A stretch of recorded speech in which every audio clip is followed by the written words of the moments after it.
Hey everyone, Emma here, also known as 8vinyllow, bringing you all another video. Today's video is a response to Glen Calloway. He recently posted a video called 10 Desert Island Albums with a Twist. So it's basically your classic topic approach to if you were to go to a desert island and you can only bring 10 albums with you, which albums would you choose?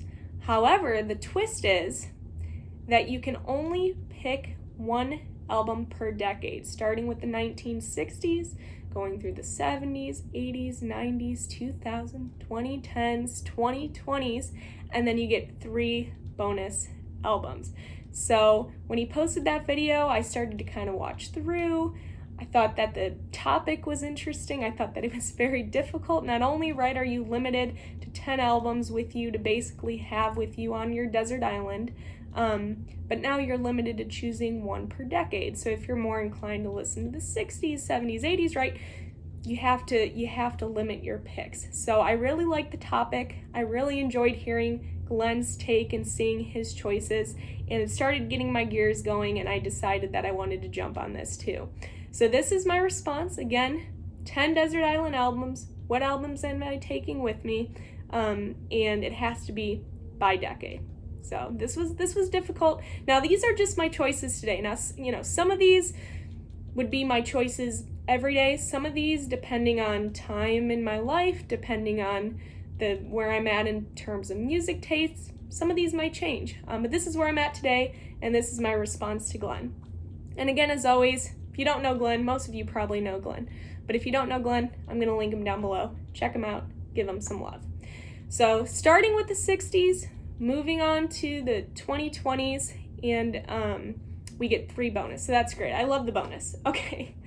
1960s, what album am I bringing with me to my desert island? It was between the Beatles' Revolver, which obviously didn't win. It's my favorite album from the Beatles, one of my favorites of all time. But I had to go with the album that every single time gives me a sense of just calm, gives me a sense of tranquility, peace, happiness when I listen to it. What makes me feel good? Beach Boys, Pet Sounds, 1966. This is not only the album from the 60s that I'm bringing with me, but this is just one of my every time desert island choices, hands down. I love this album so much. It's coming with me for sure. Moving on to the 70s, another very, very difficult decade to narrow down to one. I had a few choices, narrowed it down to about 5, then 3, then 2. However, obviously I ended up with 1. And obviously, right, depending on the time and evolution of music taste and stuff like that, this could change. This would be one that I could see maybe flip-flopping around, but I have to go with this release for the sake of today's video, an album that I have just been really connecting with recently and enjoying more than I have in the past. Not saying that I didn't enjoy it before, but just connecting with it more. For the 1970s, we are going with the Velvet Underground, this timeless gem of an album, Loaded, a controversial album for Velvet Underground purists. Their poppy album, very different from their previous releases.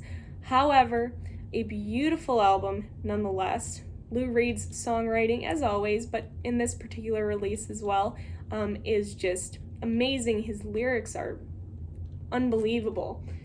Who Loves the Sun, again, right, highlighting how this album has a little more pop to it than previous releases, but a great opening that I love so much. Then, of course, we have Sweet Jane, Rock and Roll, Oh Sweet Nothing. What a fantastic album. This is the album from the 70s that I'm taking with me to my desert island. Now, as I'm going through these, right, I don't want to stick to one particular genre or sound. If I only have 10 albums with me for like the end of time, I want different genres. I want a different sound. I need things for different moods. So we have to bring blues, right? That it's just a must. So for the 80s, 1983, we're going with Stevie Ray Vaughan and Double Trouble, couldn't stand the weather. I knew I was going to do Stevie Ray Vaughan for the 80s because I did want to change it up and keep things interesting. I need blues with me on the island, and you have to go with Stevie Ray Vaughan, one of the best guitarists of all time. It was between this and Texas Flood, and honestly, just staring at it and looking at the track list and staring at them some more, this is where I went. So, I don't know. Let me know down below if you would have went with this one over Texas Flood. I love both of them almost equally, but we went with this one, 1983, one of the best. I could have also done Strong Persuader by Robert Cray because I adore that album so much, but we have to do Stevie, right? It's a good choice. 1990s, we're going with it. You're going to know it right away when I give you the year. 1994, the album of my childhood, an album that I played over and over and over and over and over and over again through middle school, through part of high school, and now still to this day. I love it so much. It brings me right back to my childhood. We're going with Green Day's Dookie, Burnout, Longview, When I Come Around, Basket Case, She, so on.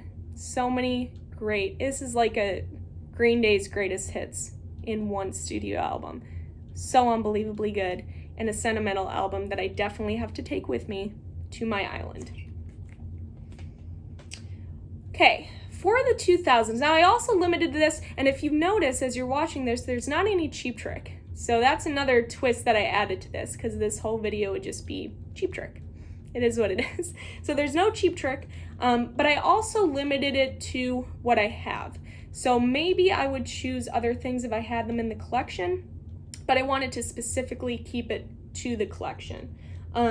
Nonetheless, we're going to move on to the 2000s. We're going with 2004. I'm sporting them on the shirt for a reason, and no, it wasn't because of the Pet Sounds pick.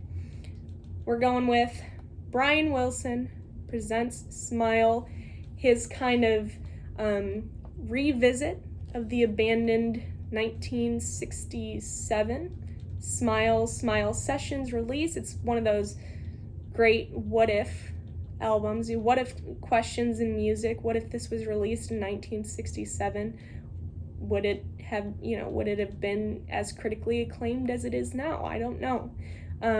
But what I do know is that we did get this, Brian Wilson's masterpiece showcasing his genius, and I adore the man, and I adore this album. So we're going with this for the 2000s, 2004. For this next one, for the 2010s, bleh, brain fart. For the 2010s, I cheated a little bit because I picked something from 2009. Sorry. Well, this is late 2009, so it counts, right? It counts. It's my video, it counts.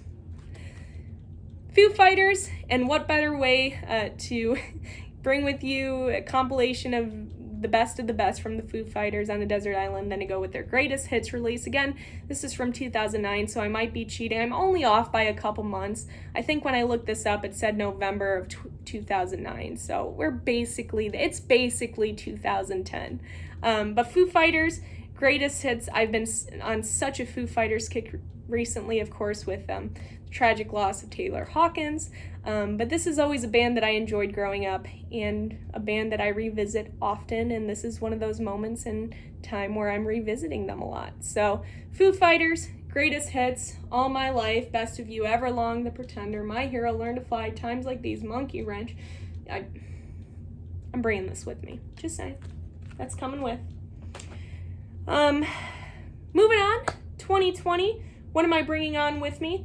Or what am I bringing with me? Oh my goodness, I'm losing my mind. What am I bringing with me from 2020? Now again, limiting it to albums that I have. I don't have a lot of recent releases. I have a handful, but nothing that I would necessarily consider a desert island release. However, I need to bring my boy with me. We got to bring Bob Mould, and we got to bring a great album from 2020. Bob Mould, Blue Hearts, fast-paced, angry, protest, Bob. So good. Gotta bring my boy. Coming with me. Love it. Now we're moving on to the bonus choices. So that was my choices from the 60s to the 2020s. Here are my 3 bonus choices. This is still coming with me, although Pet Sounds does beat it out for taking over the 60s spot. I still get this as my bonus, so thank you, Glen, for throwing that in. 1966, Revolver by the Beatles, my favorite from this band.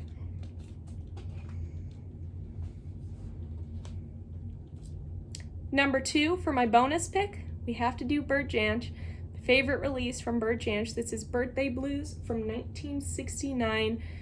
Blues, folk, woven together in a beautiful masterpiece by Bert. I love this album so much. It has one of my favorite Bert Jansch releases, or tracks I should say, called Poison. What a haunting yet beautiful song by this man. It's so good. Go listen to it. But one of the most talented acoustic guitar virtuosos of all time, and one of my favorite musicians. So he's definitely coming with me, plus cute puppy. Can't go wrong. And then what's an album that I think is a little different from the albums that I've showcased that would be fun to have with me on a desert island?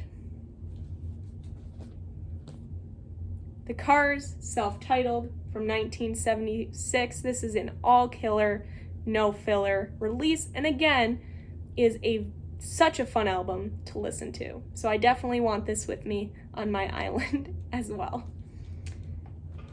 But with that, those are my 10 choices for 10 desert island albums with a twist. Basically, one album per decade and then a couple bonus albums, which was nice. It made me feel a little better about some of my choices.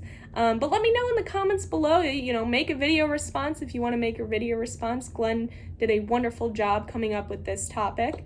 Or if you just want to share down below, what choices you would pick, you can do that too. I'd love to hear them. But with that, everybody, that is it for this video. I hope that all of you are doing well, and I will see you all for my next video. Bye, guys.